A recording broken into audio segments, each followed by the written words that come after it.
Bismillahirrahmanirrahim. Hürmetli anlıqçılar, tövəndədik tыңladı buldığını Muhammed Ali Əmin Ustaz qalamga alğan yeni təfsirdən üzündülər. Yaqtırıb anlaşılığını ümid qılırıq.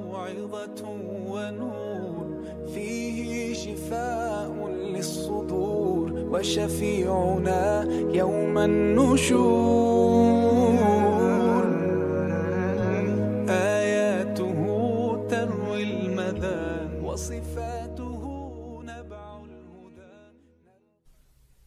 بسم الله الرحمن الرحيم. قل أعوذ برب الناس ملك الناس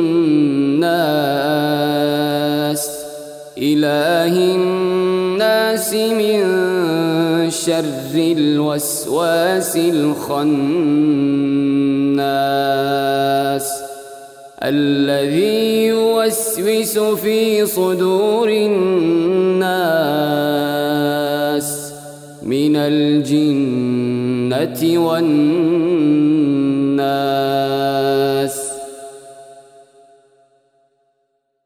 Aytqin ki, İnsanların Rabbi, insanların padişahı, insanların ilahiga sığınıp, kişilerin dillerinde vesves kılıdığan, yoşurunğıcı, cin ve ademi şeytanın yamanlıqıdan panah dileymen. كم يهتدي الحيران فيه والنفس كم حنت إليه يعلو ولا يعلى عليه.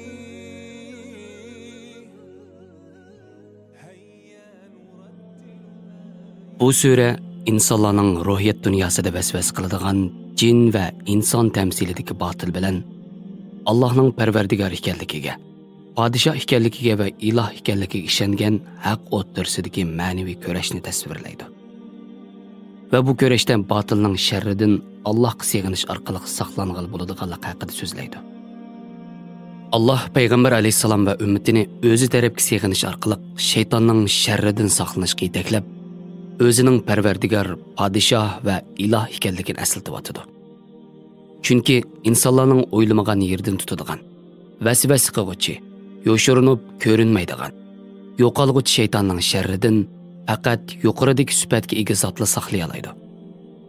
İnsan bu kurashda o'zida qabul turolmaydi. Çünkü bu kurashning orqa ko'rinishi shaytonning odam avlodiga bo'lgan o'shmanligi va adovati, o'zliksiz ozdirish tirishchanligi ve onunla berilgen ma'lum mühletki berip taqılıdı. Şundaqla şeytan yoşurun bulup, cilleri insanın kan tomurlarida mangsa, ademi şeytanlar etrafıda tuqqan, dost, xizmatdosh ve başka en yakın münasebet egiz şeklide yürüydü. İnsan tabiati cin şeytanlarını körüşten, ademi şeytanlarını tonuştan acizdir. Onundan saqlanışqa teximi acizdir. İnsanni şeytanның bu işki şerridan saqlaydigan birdan-bir qoral, Parvardigori, padişahi ve ilahi bo'lgan Allohga sig'inishdir. Chunki shaytonni yaratqani Allohdir. Mühlet bergini Allohdir. Saqlaydig'ini ham Allohdir. Allah Sura Isroning 61-oyatidan 65-oyatigacha bo'lgan oyatlarda shundoq deydi. وَإِذْ قُلْنَا لِلْمَلَائِكَةِ اسْجُدُوا لِآدَمَ فَسَجَدُوا إِلَّا إِبْلِيسَ قَالَ أَأَسْجُدُ لِمَنْ خَلَقْتَ طِينًا قال أرأيتك هذا الذي كرمت علي لئن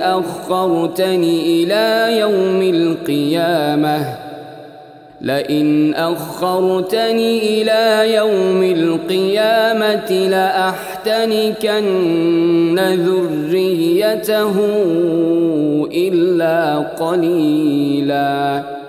قال اذهب فمن تبعك منهم فإن جهنم جزاؤك جزاكم جزاء موفورا واستفزز من استطعت منهم بصوتك وأجلب عليهم بخيلك ورجلك وشاركهم في الأموال والأولاد وعدهم وما يعدهم الشيطان إلا غرورا إن عبادي ليس لك عليهم سلطان وكفى بربك وكيلا. Öz vaqtida biz farishtalarga odamga sajda qilinglar dedik. İblisdan boshqa hammasi sajda qildi. İblis, sen loydan yaratqanga sajda qilam deman, dedi.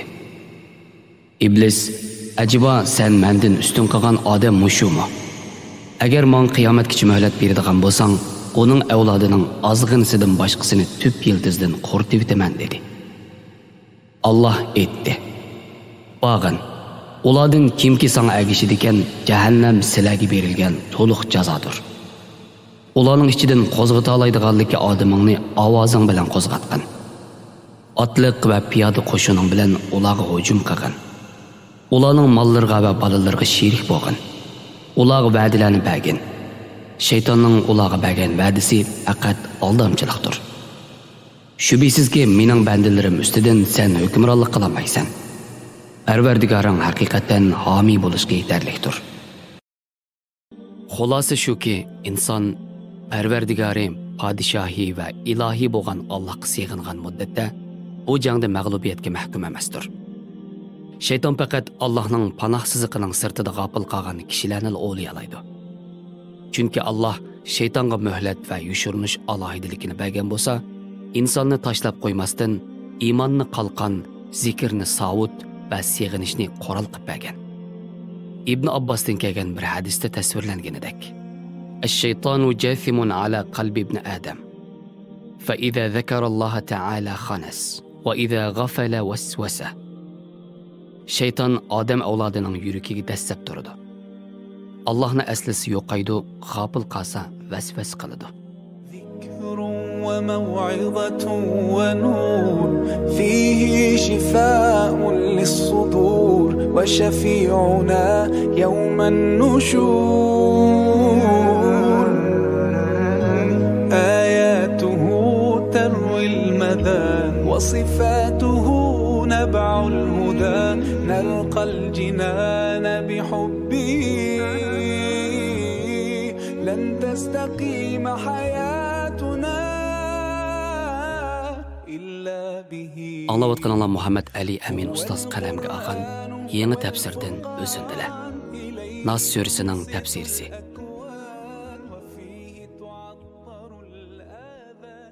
Oyat tahlili.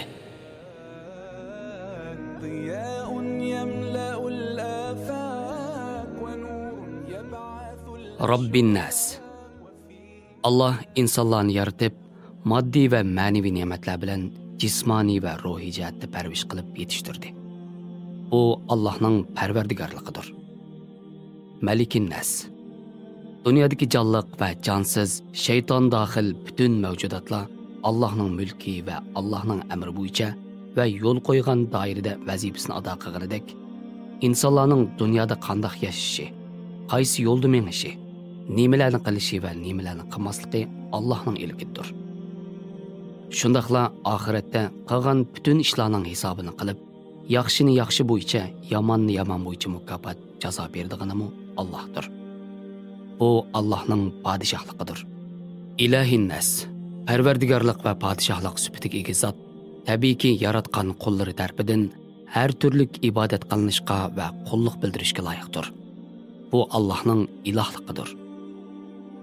Bu 3 oyatda kishilar ifodasining 3 qatim qo'llanilishi, yomonlik bilan yaxshilik o'ttirsidagi bu kurashda insonlarning asosiy taraf ekanligi ifodalansa, har qatimda Parvardigor, podshoh, iloh qatorliq kalimalarga qo'shilib kelishi insonlarning egisiz emasligini, har doim Allohning panohida, qo'g'dishida va tasarrufotida ekanligini bildirib, xotirjam qilish va buning uchun qo'lchilik qilish kerakligini ifodalash kerak. Al-vaswas. Shaytonni vasvasa qiluvchi degan kalima bilan ifodalashda, shaytonning ozdirish, qiziqtirish qatorliq harakatining faqat vasvasa qilish doirasidan xalqiyolmaydiganligini, insonga musallat qilinmaganligini, to'g'ri yo'lda mengish yoki xato yo'lni tanlash insonning irodasi bilan bo'ladiganligini va insonning bu irodani qo'g'day olishi va vasvasaning sharridan saqlanish uchun qo'llanadigan qurolning faqat Allohga sig'inib vasvasaning sharridan panohlik tilash ekanligini ifodalash uchun bo'lishi mumkin. Al-Xannas. Shaytonning yoshiring'ichi, ko'rinmaguchi va chekinguchi yoki chekindirguchi ma'nosidagi xannas deb sifatlanishida 4 taraf ko'zda tutilgan bo'lishi mumkin. Birinchi, shayton ikki turlik bo'lib, jin va insondir. Jin shayton hadisda tasvirlangandek kishilarning tomirlarida mangadi. Qalbiga o'ylamagan nuqtadan vasvas soladi. Kishi bu jin shaytonni ko'rolmaydi. Odamiy shayton bo'lsa kishilarning atrofidagi oila a'zolari, yaqin tuqqanlari, do'st birodarlari, qo'lim qo'shnilari, xizmatdoshlari qatorliq his qilmaydigan kishilardan bo'ladi. Bu nuqtadan shayton yoshiring'ichi, ko'rinmaguchi deb sifatlangan bo'lishi mumkin. Ikkinchi, shayton o qadar ojizki, insonga vasvas qilib, qiziqtirish doirasidan o'tib ketolmaydi. Uning ustiga banda Rabbi, podshohi va ilohiy bo'lgan Allohni aslab, uningga sig'inib, shaytonning sharridan panoh tilagan hamon darhol keyniga chekinib yoshirindi. Bu nuqtadanmi yoshiring'ichi, chekinguchi ifodasi qo'llangan bo'lishi mumkin. Xannasning chekindirguchi ma'nosi shayton vasvasalari bilan iymoni ojiz, haq yo'lida mustahkam turolmaydigan va Allohni aslashdan g'ofil insonlarni haq yo'lidan, iymoniy mavqelardan chekindirguchi, o'zining to'ziqiga tushirguchi degandek mazmunlarni ifodalashi mumkin. 4. Insonga nisbatan eng yoshirin, ko'p hollarda inson bilinmaydigan, ammo eng og'ir vasvas qilib insonni yo'ldan chiqardigani bo'lsa, g'ofil va Alloh bilan orasi uzilgan nafsidir. Va na'lamu ma tuwaswisu bihi nafsuh. Biz insonning nafsining vasvasini bilamiz. Sudurin nas. İnsanlarning dillarida ifodasi bizga bir tarafdan shaytonning xizmat o'rnini va hujum nishonini belgilab bersa, yana bir tarafdan qalblarning pokizligining intayin muhimligi. Barliq yomon oqibatlar qalbning hasad, o'shmanlik, qizg'anchiqlik, herismanlik, ochko'zlik va to'ymaslik qatorliq kasallar bilan yuqumlanganlik sababidan bo'ladiganligini va buning eng unumli dorisining iymon qalqini, zikr savuti va sig'inish quroli ekanligini ko'rsatib bas kerak. Minal jinnati wan nas. Suraning oxiridagi inson va jin shaytonlar ifodasi bizga eng cho'ng bir ogohlantirishdir. Odam alayhissalom va iblis vaqaligida faqat iblis tilg'ilindi. Atrofimizda iblisning muzini cho'ng, bizga o'xshash turdagi, o'xshash so'zlaydigan, hayotimizning ayrilmas bir qismi deb o'ylaydigan kishilarning ichida shaytonning borligini unutib g'ofil bo'lib qolamiz. Dal bu g'ofillik ko'plagan yomon oqibatlarning yuz berishining boshlanish nuqtasi bo'lib qoladi. Bu oyatda bizni bir tarafdan bu xildagi kishilarning har xil yomon vasvasalardan ogoh bo'lishga eskartsa, yana bir tarafdan hasad, erismanlik, ochko'zlik va uningdan boshqa insonni iblis bo'lishga olib boradigan kasallardan saqlanish. Hargizmi kishilarni vasvasasi bilan yo'ldan chiqarib, adovat teriydigan yomonlik manbasi bo'lgan shayton bo'lib qolishdan ogohlantirdi. Inson va jindan bo'lgan shaytonni bayon qilishda bu surada jin oldida kelgan. Sura An'amda bo'lsa inson oldida, jin keynida keltirilgan. Bu suradagi asosiy tema shaytonning sharridan Allohga sig'inib panoh tilash bo'lg'ishqa, asosiy yo'l boshlig'uchi jin shayton oldida. Agashkuchi odamiy shayton keynida keltirilgan bo'lishi mumkin. Sura An'amdagi oyatda payg'ambarlarning dushmanini bayon qilish asosiy tema. Dushmanlikning zarari odamiy shaytonning eg'ir, jin shayton qalblarga musallat bo'lolmaydiganligi bayon qilinsa-mu, odamiy shaytonning musallat bo'lolmaydiganligi kafolat berilmagan. Aksicha o'ltirish darajasigacha boradiganligi tilga olingan. Şunlaşqa adimi şeytan ifadesi aldıda keltirilgan bo'lishi mumkin. هو القرآن والفرقان إليه تنصت الأكوان وفيه تعطر الآذان Anlayotganlar Muhammed Ali Amin Ustoz qalamga olgan yangi tafsirdan o'zindilar. Nas surasining tafsirisi.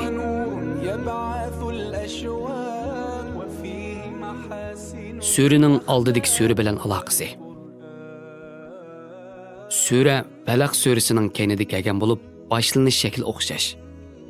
Shu sabablar haqida bayon qilingan mazmunlar ikki surani qo'shmoq sura shaklida keltirdi. Sura Falaq kishiga jismoniy jihatdan zarar yetkazadigan, oshkor ziyondoshlardan Allohga sig'inib panoh tilashga buyurgan bo'lsa, Sura Nas kishilarning ruhiyatiga zarar soladigan yushurin ziyondoshlardan Allohga sig'inib panoh tilashga buyurgan.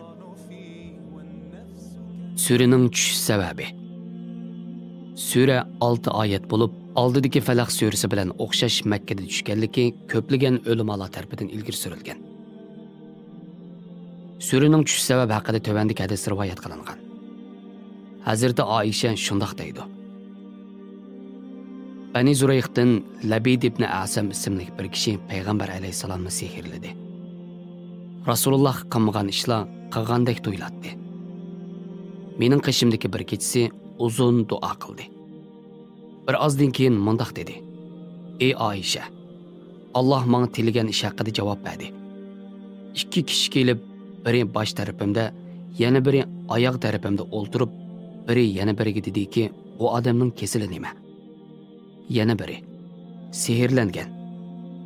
Kim sehrladi? Labid ibn Asam. Nimada sehrladi? Tağaq, tushgan chosh va g'o'r xormaning qepida. Nada u? Zarvan quduqida. Payg'ambar alayhisalom bir bo'lak sahobalari bilan bordi. Qaytib kelib Hazrati Oishaga shundoq dedi. Ey Oisha, quduqning suyi xuddi xenida qizil yoki xormalarning beshi shaytonning boshlaridek edi. Hazrati Oisha chiqarib tashlamadimi? Rasululloh, Alloh meni saqaytdi. Kishilarga uningdan biror yomonlik tegib qolmasin dedim. Keyin Rasululloh buyruq berib quduqni ko'mdirib o'tdi.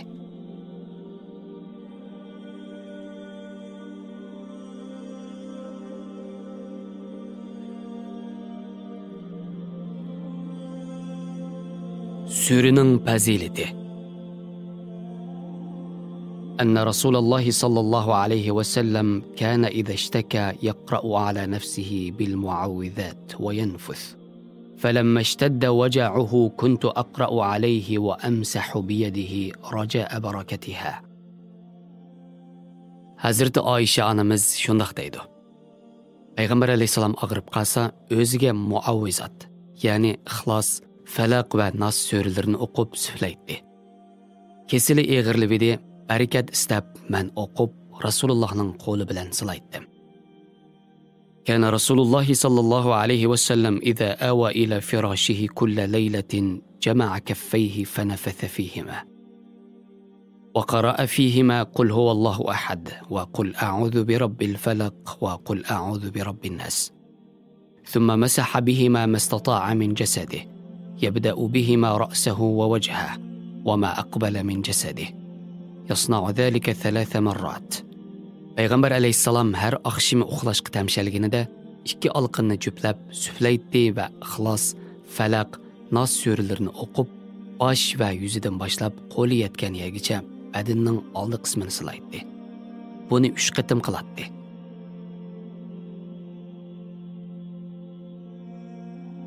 Suradan ilindigan saboqlar. İnson mayli odimiy shayton yoki jin shayton bilan bo'lgan bu umrlik kurashda faqat Allohga sig'inish kerak. Shayton ko'rinmaydigan jin shaklda yoki his qilinmaydigan odam shaklda keladi. İnson to'liq tayyorlik bilan yashash kerak. İnson g'ofillikdan hazar aylab, iymon qalqini va zikr savotini tashlamasala, mayli odimiy shayton yoki jin shayton bo'lsin, aslo ziyon yetkazmaydi.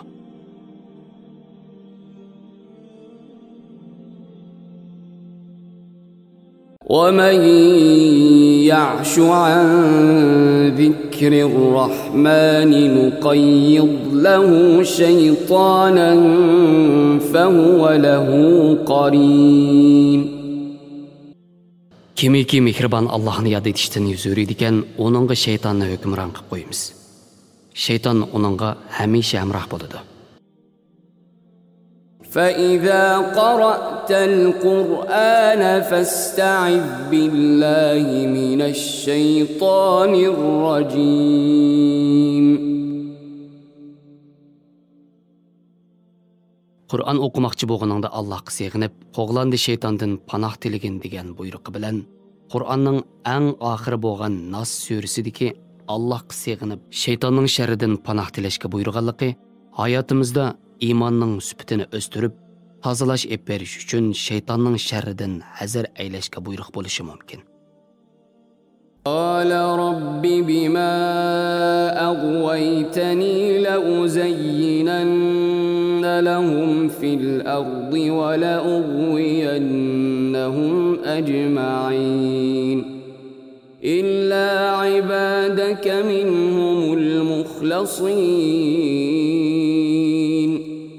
قال هذا صراط علي مستقيم. إن عبادي ليس لك عليهم سلطان إلا من اتبعك من الغاوين. İblis etdi. Parvardigorim, sen meni gumroh qilganliging uchun yer yuzida odam bolalarga gunohlarni albatta chiroyli ko'rsataman. Ularning hammasini cho'qim ozdiraman. Ulardan tanlangan bandalaringlar buningdan mustasno. Mening bandalarim ichidagi gumroh, sana ergishadiganlardan boshqasiga sening kuching yetmaydi.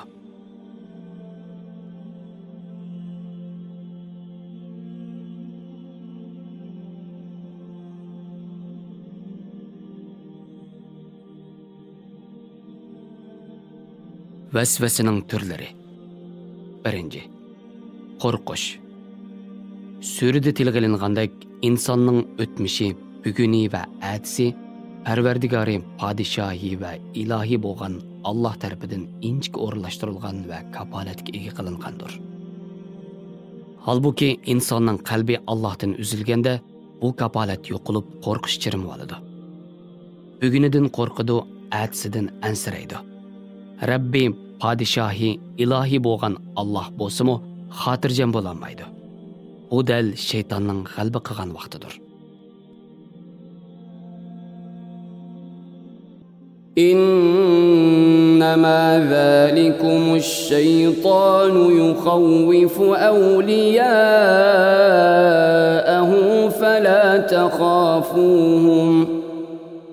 فلا تخافوهم وخافون إن كنتم مؤمنين.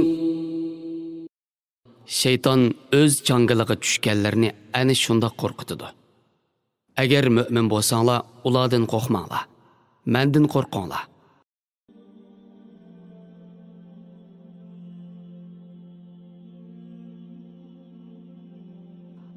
İkinci, unutish. Yuqorida deganimizdek, inson har zaman o'yg'oq, sagak bo'lish kerak. Salla bexastalik qilgan hamon shayton hujumga o'tadi. Bularning biri unutildirishdir. Kishi bexutlashganida mas'uliyatini, kimligini va qaysi yo'lda ketayotganini unutadi. وَإِمَّا يُنْسِيَنَّكَ الشَّيْطَانُ فَلَا تَقْعُدْ بَعْدَ الذِّكْرَى مَعَ الْقَوْمِ الظَّالِمِينَ.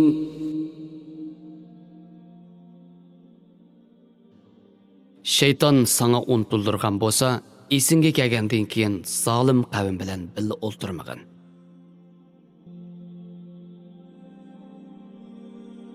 3. Mügdeş.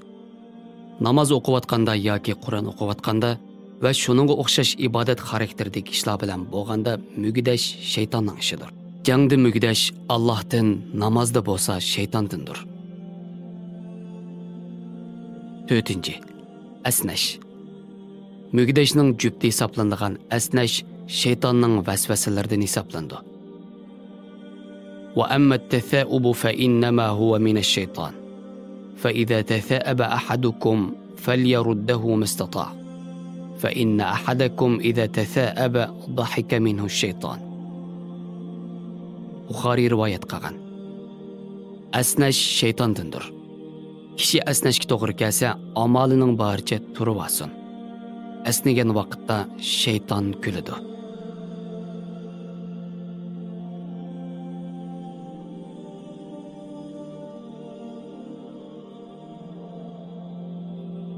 Xo'sh, hurmatli anglag'uchilar, yuqorida dehqonlarda bo'lgani Muhammad Ali Amin ustoz qalamga olgan yangi tafsirdan o'zindilar.